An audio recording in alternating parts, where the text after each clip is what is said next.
बोल दे सच्चे दरबार की। बाप रे इतने कमजोर भ गेल यहाँ सब यो। बोल दे सच्चे दरबार की। क्या बात है कहबे न भैया सब कि मन विश्वास आस लाएलो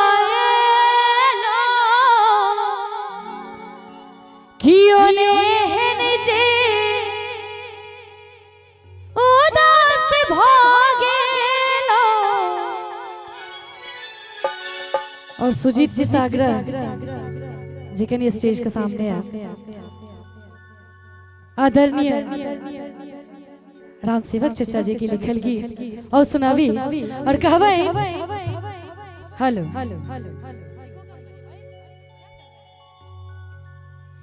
मन विश्वास आस लाएलो कियो ने जे उदास भागेलो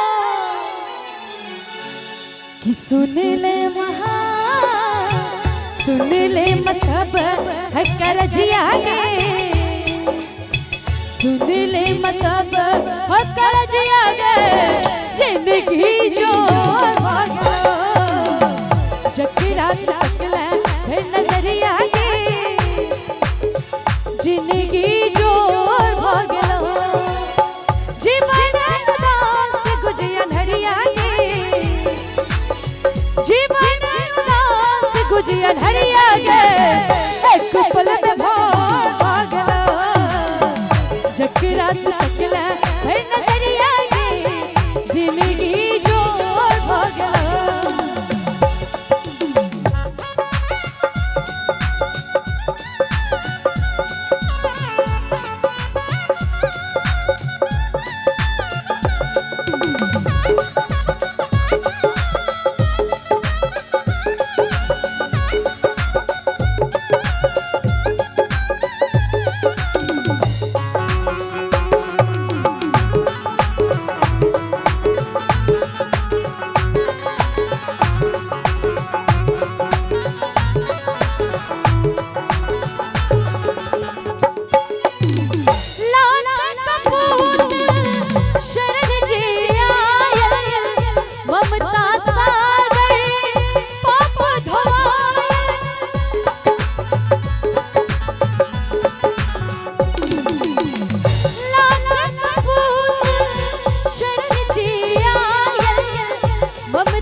दुनिया करे छो मां गोहरिया गे एक पल में भाग गए जकरा तकले फिर नजरिया गे जिंदगी जो भागले।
दिख तो हम